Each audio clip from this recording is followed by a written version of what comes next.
This story is titled, "My Sister Couldn't Stand That I Was Doing Well in Life, so she spray painted my house." I posted the video online. Parents called me too selfish, but they were left speechless after hearing what the police officer I brought had to say. Hi everyone. Before we dive in, a quick favor. If you enjoy content like this, please hit the subscribe button. It's free, supports the channel, and makes sure you never miss out on amazing videos. Alright, let's get started. Hey everyone, so I've been holding on to this story for a while, and honestly, it still gets under my skin every time I think about it. Family drama and all that garbage, it's been my reality for as long as I can remember. I've got a younger sister, Jenna, who's 26 female now. I'm 30. We don't get along, and honestly, I don't think we ever will. She's been the center of attention since day one, and I've always been the guy left standing on the sidelines. When we were kids, I didn't think anything was off at first. My parents used to be super supportive of me. I still remember my mom cheering like crazy at my soccer games, and my dad bragging about my school projects to the neighbors. But everything changed when Jenna was born. Suddenly, it was like I didn't exist anymore. I tried hard to stay relevant. I started studying hard and getting straight A's and joining clubs, not because I loved those things, but because I thought maybe, just maybe, I could earn back a little of their attention. But I didn't. No matter what I did, Jenna was always the star of the show. And the crazy part, she didn't do anything special to earn it. She just had this way of soaking up all the attention, even when it wasn't supposed to be about her. Let me give you an example. My 18th birthday. My parents threw me a party, and for once I thought, hey, maybe today will actually be about me. Midway through the party, we get a call from the police. Jenna, who was 14 at the time, had been caught vandalizing some property with her friends. Her friends ran off, but Jenna got caught. My dad, being a cop, pulled some strings and got her off with a warning. By the time they brought her home, the party vibe was completely gone. I just sat there cutting my cake by myself while my parents lectured Jenna in the kitchen. And that wasn't even the worst of it. There was a final straw that changed everything. When I was 21, I'd just landed my first real job, and I was so excited. I came home ready to celebrate with my family, but Jenna had other plans. She shows up with her high school boyfriend and announces that they're engaged. This despite the fact that she was only 17. And just like that, my celebration turned into an engagement party. I was absolutely pissed, but when I tried to talk to my parents about how unfair it was, they dismissed me, told me I was overreacting and that I should be happy for Jenna. That was the day where I didn't stay silent and decided I was done. I cut ties with my family after that. I know it sounds extreme, but I couldn't take it anymore. They never took my side, never stood up for me. It was always about Jenna. I didn't want to be part of a family where I was treated like an afterthought. The thing is, Jenna thrived on this dynamic. She loved being the center of attention, and she didn't care who she had to step on to stay there. Every time I achieved something, she found a way to one-up me or shift the focus onto herself. And my parents let her get away with it every single time. After I walked away, they tried to reach out a few times, sent some texts, left some voicemails, but I ignored them. It's been 9 years now, and I haven't spoken to them since. I heard bits and pieces about Jenna through the grapevine, mostly from relatives who still keep in touch with my parents. Apparently, she called off that engagement a few weeks later. Shocking, right? Turns out it was just another stunt to grab attention. Classic Jenna. Looking back, I realize how much their favoritism messed with my head. It's not like I wanted to be the favorite or anything. I just wanted to feel like I mattered, like my achievements were worth something. But no matter what I did, Jenna always managed to overshadow me. And my parents? They encouraged it, whether they realized it or not. The thing about Jenna is that she's not just selfish. She's manipulative. She knows exactly how to play people, how to get them on her side. My parents were her biggest enablers. Every time she screwed up, they were right there to clean up her mess. Meanwhile, I was left to fend for myself. It wasn't easy walking away from my family, but it was necessary. I needed to put some distance between us, to focus on myself for once. I started fresh. I got serious about my career, saved every penny I could, and poured my energy into building a life I could be proud of. My first goal was moving out of the apartment I'd been stuck in since college. It wasn't bad, but I wanted something that felt more like mine. 2 years ago, I finally made that happen. I bought a house. Not just any house. A place that screamed, "This is what I've worked for." It had everything I wanted. Space, privacy, and a fresh start. Moving into that house felt like crossing a finish line. I'd made it, but I wasn't naive enough to think I could let my guard down completely. Family has a way of creeping back in, whether you want them to or not. So I made it clear to everyone, extended relatives, old family friends, you name it, that my new address was off limits. I didn't want my parents or Jenna showing up unannounced. I wasn't about to let them ruin this new chapter of my life. Meanwhile, life for Jenna wasn't going so great. I didn't have direct contact with her, obviously, but people talk. From what I heard, her big business venture a few years ago was a complete disaster. She'd tried to start some kind of event planning company, which honestly is laughable considering how disorganized she is. It didn't take long for the whole thing to go under, leaving her drowning in debt.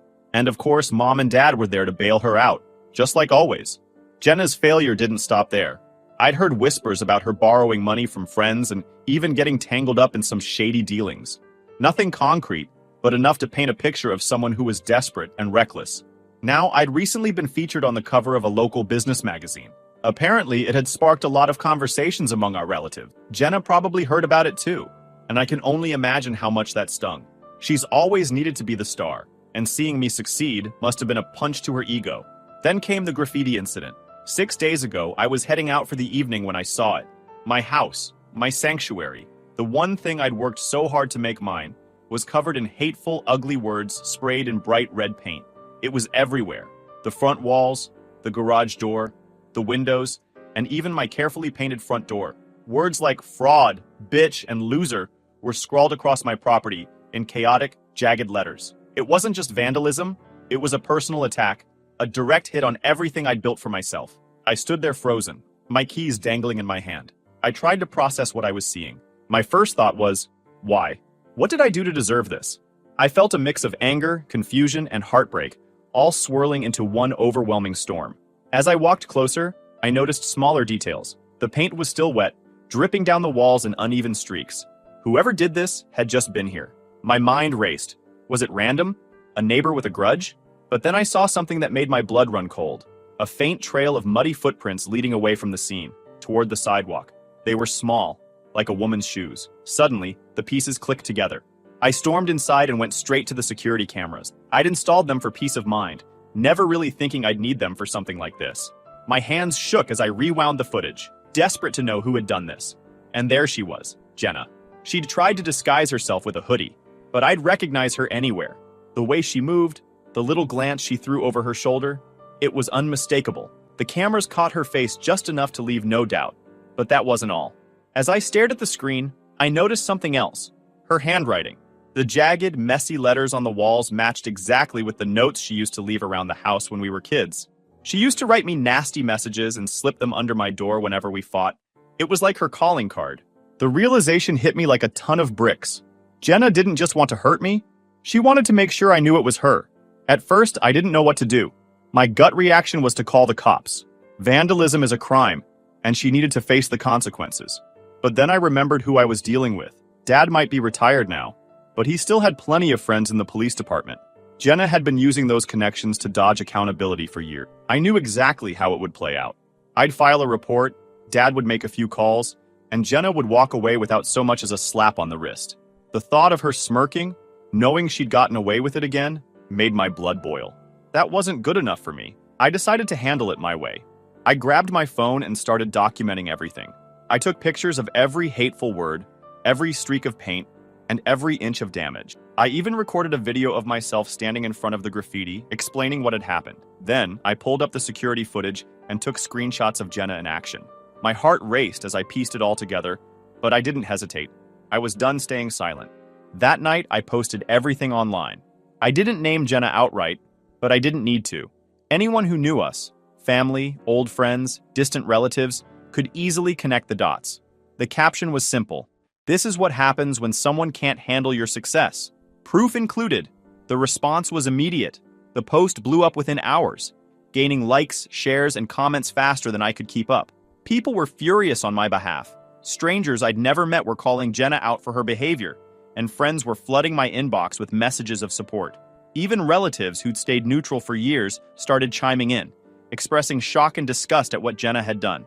For the first time in years, I felt like I had the upper hand. Jenna wasn't going to walk away from this without facing real consequences. And if my parents wanted to defend her, that was their choice.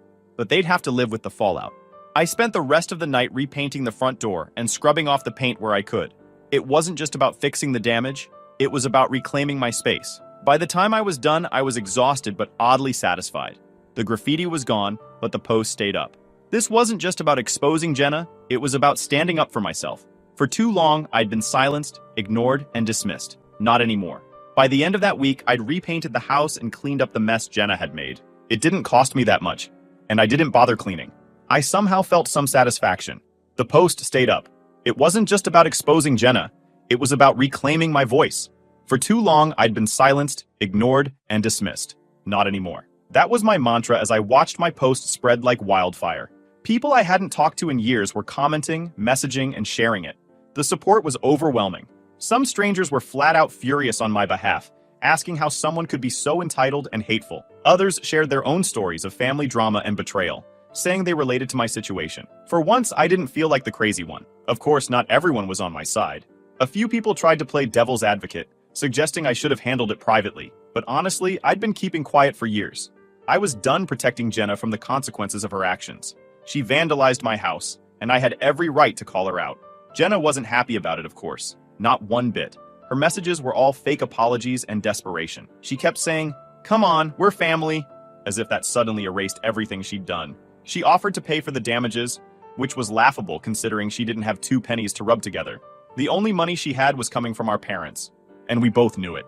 I ignored the financial offer and demanded that she acknowledge her actions and publicly apologize for the damage. I told her I would only consider deleting the post after she did so. She flipped. She said it wasn't fair to ask her to humiliate herself like that. Humiliate? No, it was accountability. Something she'd never experienced before. Jenna always had a way of twisting things to make herself look like the victim. She said the post was ruining her life, but the truth was, she'd been ruining her own life long before I hit upload. Then my parents jumped in, as expected. My dad called first, his voice tight with anger. He didn't even ask me how I was doing or why I'd posted it. He went straight to defending Jenna. "You need to take that post down. Do you realize what you've done to your sister's reputation?" he barked, as if Jenna's reputation was my responsibility. I told him Jenna should have thought about that before spray painting my house. Dad wasn't having it. He started throwing around phrases like family unity and we need to stick together. I could almost hear Mom coaching him in the background. They acted like I was tearing the family apart, ignoring the fact that Jenna had been doing that for years. I stayed calm and told Dad that if Jenna wanted the post down, she knew what to do. I wasn't budging. Later that day, Mom called. She tried a different tactic, hitting me with the guilt trip. She started crying, saying, "I never thought you'd do something like this. You're better than this." Better than what? Standing up for myself? She admitted they'd treated Jenna and me differently growing up, but then said, "We've tried so hard to fix things with you, and this is how you repay us?" I couldn't believe what I was hearing. Fix things? They'd ignored me for years, excused Jenna's behavior, and now they were playing the victim? I told her that if she wanted to fix things, she could start by holding Jenna accountable. She kept sobbing, saying I was being unfair.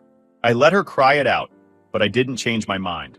The comments on the post kept rolling in, and eventually, some of Jenna's old friends chimed in. They brought up things I didn't even know about. Girls' fights she'd started, scams she'd run, and other shady behavior. The more people talked, the clearer it became that Jenna's reputation wasn't something I'd ruined. She'd done that all on her own. At this point, Jenna was desperate. She sent me another message, this one angrier than the last. She accused me of being a wannabe martyr, said I was blowing things out of proportion, and even called me jealous. Jealous? Of what? Her debt? Her dad launched into some speech about family and forgiveness, while Mom tried her best to look upset. The lawyer handed me some papers, saying the post was defamatory and needed to come down. I skimmed the documents, handed them back, and said, "If you want to sue me, go ahead. But good luck explaining why Jenna was caught on camera vandalizing my property." My uncle tried to mediate. "Look, I know Jenna messed up, but this is getting out of hand. Let's sit down and work this out." I agreed, but the moment Jenna walked in, she started yelling about how I'd ruined her life. "You don't even know what you've done," she said, pacing around the room. I stayed silent and unresponsive, letting her rant, which seemed to piss my dad off. He exploded. He slammed his fists on my coffee table so hard that it broke, the wood splitting and collapsing. The room went silent as everyone stared at the damage. Dad glared at me and shouted, "Are you just going to sit there and do nothing? This is your family and you're tearing it apart." I didn't respond. I just stared at him. That seemed to make him angrier, but my uncle stepped in to pull him back. No one said anything for a while. The tension thick in the air. Finally, Mom spoke. "Please, take it down. Do it for the family." "No," I said. "Jenna made her choices, and now she's dealing with the consequences. I'm not fixing this for her." Dad stormed out without another word, Jenna followed, slamming the door. Mom hesitated, looked at me, then left too. I glanced at the broken coffee table, sighed, and sat back down. It was clear now more than ever they weren't going to change, and I wasn't going to help them. After they left, I sat down and scrolled through the comments on my post. The support was still pouring in. People were sharing their own stories, thanking me for standing up to someone toxic. It felt good to know I wasn't alone. The next few days were tense. Jenna kept sending me messages, ranging from fake apologies to outright threats. "You're ruining my life," one read. Another said, "If you don't take it down, I'll make sure you regret it." Classic Jenna, always trying to bully her way into getting what she wanted. I didn't respond. Engaging with her felt like pouring gasoline on a fire. Then, things escalated. My uncle called and tried to play mediator again. "Listen," he said, his tone way too calm for my liking. "Jenna's struggling right now. You have no idea what this post is doing to her." "Struggling?" I shot back. "She vandalized my house and you're worried about her feelings? Maybe she should have thought about that before grabbing a spray can." My uncle sighed, clearly frustrated. "It's not just about her, you know. Your dad's reputation is on the line too. People are starting to talk." That part got my attention. I hadn't even thought about how this might blow back on my dad. He'd spent years covering for Jenna, and now it was catching up to him. But instead of feeling bad, I felt vindicated. For once, their perfect little facade was cracking. The next day, Jenna showed up at my house, pounding on the door hard enough to wake the neighbors. I opened it, and before she could push her way in, I stepped in front of her, blocking her path. "What do you want, Jenna?" I asked, keeping my tone firm. "We need to talk," she said, trying to sidestep me. "You're not coming in. Say whatever you have to say right here," I replied, standing my ground. She looked annoyed but didn't argue. "Fine. That post? You need to take it down. Now." I crossed my arms. Not happening. Her frustration was written all over her. She glanced behind me, as if weighing her chances of barging past. "You've ruined everything. My life, my reputation. Do you even care? Did you care about my house when you vandalized it? Did you care about my life or reputation then?" I asked, holding her gaze. She threw her hands in the air. "This isn't fair. You don't know what I've been through." I took a step forward, closing the gap. "You're right. I don't. But that's not my problem, Jenna. You made your choices, and now you're dealing with the consequences." Her eyes darted to the side, looking for something to latch onto. I saw her glance at a flower pot on my porch, her hand twitching like she might grab it. Before she could, I stepped in front of it. "Don't even think about it." She let out a sharp breath, then took a step back, clearly frustrated. "You think you're so much better than me, don't you? Sitting here in your perfect little house, acting like your life is so great. I don't think I'm better than anyone, Jenna. But I'm not the one who showed up at your house and started causing problems. You don't get to make a mess and then blame me for the cleanup." Her mouth opened, then closed like she wanted to argue, but couldn't find the words. Finally, she turned toward the driveway. "You'll regret this," she said over her shoulder, before slamming the gate shut behind her. I stood there for a moment, watching her storm off. I wasn't angry, not anymore. I just felt tired. Jenna had spent years trying to pull me into her chaos, but this time I wasn't letting her. If she wanted to fix her life, that was on her. My job was to protect mine. Later that night, I got a call from my uncle. He sounded panicked. "Jenna's talking about legal action," he said. "She thinks if she sues you, you'll cave." "Let her try," I said. "She's got no case." "That's what I told her, but she's not listening," my uncle replied. "She's out of control and your parents aren't helping. They're still trying to protect her." I sighed, feeling the weight of it all. That's their problem, not mine. I'm done cleaning up their messes. The showdown wasn't just between Jenna and me. It was me versus my entire family dynamic. I'd been the scapegoat for years, the one who was supposed to quietly accept being ignored and mistreated. But now, I had a voice, and I wasn't about to give it up. The next few days were quiet. Almost too quiet. Jenna stopped messaging me and my parents didn't show up again. I figure they are regrouping, trying to come up with a new plan. But I don't care. If they surprise me with anything new, I'll post an update. Final update. Hey guys, just like I promised you, I came back with an update since unexpected scandals started revealing. A few days after my uncle's call, my hunch was confirmed. My post had gained even more traction, and the comments were relentless. People were sharing it, dissecting the security footage, and even digging up more dirt on Jenna. It was like the internet had decided to be my personal investigator. Some of the stories coming to light were shocking, even to me. Apparently, Jenna had been involved in more than just vandalism. People were coming forward with tales of unpaid debts, shady business deals, and even accusations of drug dealing. Someone shared a screenshot of a group chat where Jenna had been bragging about getting away with stuff because of Dad's connections. That screenshot went viral, and suddenly, the story wasn't just about me. It was about a corrupt system that protected people like Jenna. The fallout hit my parents hard. Dad's reputation, which he'd built over decades as a respected officer, was crumbling. His name was being dragged into every comment thread, with people accusing him of covering up Jenna's messes for years. And honestly, they weren't wrong. Dad had enabled Jenna his entire life, bending the rules to shield her from consequences. Now, it was all catching up to him. Mom wasn't handling it well either. She'd always been the emotional one, but this was different. I heard through a relative that she'd started seeing a therapist, which frankly was long overdue. Jenna, predictably, was in full meltdown mode. The last I heard, she was staying with a friend, trying to lay low. She'd deleted all her social media accounts, probably to avoid the barrage of messages calling her out. But it was too late. The damage was done, and everyone knew what kind of person she really was. Then, the legal consequences started piling up. Someone had anonymously reported Jenna's vandalism to the police, and since the footage was already public, there wasn't much Dad could do to intervene. Jenna was arrested and charged, not just for vandalizing my house, but for several other incidents that had come to light through the post. The cherry on top?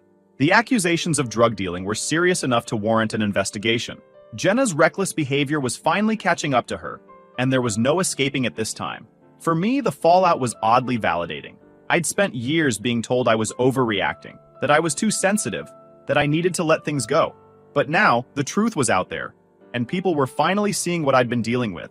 Relatives who'd stayed neutral or sided with my parents started reaching out to apologize. Even strangers on the internet were rooting for me, sending messages of support and encouragement. But a few days later, I got a call from Aunt Linda.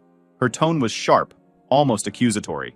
"Your post is causing drama," she said, like I hadn't noticed. "Your parents are beside themselves and Jenna's devastated. Maybe you should think about taking it down, for the sake of family peace." I let her words hang in the air for a second before replying. "Have you even seen the footage, Aunt Linda?" I asked, keeping my voice calm. There was a pause. "I don't need to," she said defensively. "This is a private matter. Airing dirty laundry online only makes things worse for everyone."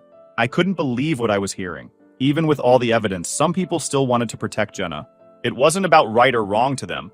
It was about keeping the family's image intact. Well, maybe if Jenna thought about that before vandalizing my house, we wouldn't be having this conversation, I shot back. Linda sighed, clearly frustrated. "You're not helping, you know. Your parents are under so much stress, and this isn't going to fix anything." "And coddling Jenna will?" I asked, my patience wearing thin. "I'm not taking the post down, Linda. If you're more worried about appearances than what Jenna actually did, that's on you. But don't expect me to play along." She muttered something under her breath and hung up, leaving me shaking my head. It was wild to me that even after seeing the proof, some people still thought I was the problem, despite how others see it. The real problem is that my parents still couldn't see the bigger picture. They kept blaming me for everything, insisting that if I'd just taken the post down, none of this would have happened. It was maddening. Jenna had made her own bed, and yet, somehow, I was the villain for refusing to clean up her mess. And since they chose their side, they had to deal with the consequences. The other night, I got a text from my uncle. "Your dad lost his job today," it read. I stared at the screen, unsure how to feel. Dad's involvement in covering up Jenna's antics had finally caught up to him, and the department had no choice but to let him go. Part of me felt sorry for him. He'd worked hard for that career, but another part knew this was the only way he'd ever learn. He'd spent years enabling Jenna, and now he was paying the price. Mom tried calling me that same night, but I didn't pick up. I wasn't ready to deal with her tears or her guilt trips. Instead, I sat on my couch, scrolling through the latest comments on the post. People were still sharing their own stories of dealing with toxic family members, and it was comforting to know I wasn't alone. For so long, I'd felt like the odd one out, like I was the problem. But now I realized I wasn't. I was just the only one brave enough to stand up to Jenna and my parents. The next day, I got another message, this time from one of Jenna's old friends. They thanked me for exposing Jenna, saying they'd been taken advantage of by her for years. "It's about time someone called her out," the message read. That hit me hard. Jenna hadn't just hurt me, she'd hurt so many people, and my post had given them the courage to speak up. Eventually, Jenna's case went to court. She pleaded not guilty, of course, but the evidence was overwhelming. Between the security footage, the group chat screenshots, and the testimonies from people she'd wronged, there was no way she was getting out of this. The judge sentenced her to 4 years in prison, with no chance of parole. It was a harsh sentence, but one she deserved. As for my parents, they'd gone quiet after the sentencing. I imagine they were embarrassed, maybe even angry, but there was no more denying the truth. Their golden child had turned into a disaster of their own making. Dad's career was over, Mom's emotional state was fragile at best, and their once perfect family image was shattered. It wasn't the outcome I'd hoped for when I first posted the footage, but I can't say I was surprised. Enabling someone like Jenna always comes with consequences. Meanwhile, I threw myself into my work. My business was thriving, and I wasn't about to let family drama derail that. But as much as I wanted to leave everything in the past, there were reminders I couldn't ignore. Relatives who'd stayed quiet during the height of the drama started reaching out, offering support, and sharing their own grievances about Jenna and my parents. Some apologized for not speaking up sooner, while others just wanted to vent. It was validating, but also exhausting. Everyone seemed to have a story about how Jenna had wronged them, or how my parents had let it happen. One day, I got a letter in the mail from Mom. It was long and handwritten, full of apologies for how things had turned out, for how she and Dad had treated me, and for not stepping in when Jenna's behavior got out of hand. But even as I read her words, I couldn't shake the feeling that something was missing. She didn't take responsibility for enabling Jenna. She didn't acknowledge the years of neglect I'd endured. It felt like a surface-level apology, one designed to ease her guilt, rather than truly make amends. Jenna, on the other hand, had stayed completely silent. I hadn't heard a word from her since her sentencing, and I didn't expect to. Whatever relationship we might have had was long gone, and I was okay with that. Jenna had made her choices, and now she was living with the consequences. I didn't owe her anything. Not my forgiveness, not my understanding, and certainly not my time. As the months turned into a year, I focused on building a life that felt true to me. I traveled more, met new people, and even started dating again. It wasn't easy letting my guard down after everything I'd been through, but I was determined not to let my family's dysfunction define me. I deserved better, and for the first time in my life, I was giving that to myself. Looking back, it's hard to believe how much has changed. The person I was before all of this, the one who stayed quiet, who let Jenna and my parents walk all over her, feels like a stranger. I'm not that person anymore, and I'm proud of the growth I've achieved. It wasn't easy, and there were days when it felt like the weight of it all might crush me. But I made it through, and I came out stronger on the other side. The post that started it all is still up. Not because I need the validation or the attention, but because it's a reminder of how far I've come. It's a symbol of the moment I took control of my life and stood up for myself. And while I don't dwell on it anymore, I'm glad it's there. A testament to my strength and resilience. Moving on doesn't mean forgetting. It means learning from the past, taking those lessons, and using them to build a better future. That's what I'm doing now. Jenna, my parents, and the chaos they brought into my life are just chapters in my story. Important ones, sure, but not the whole book. The best part? I'm finally in control of my own story, and for the first time, I'm genuinely excited about where it's headed. Thanks for sticking around and reading.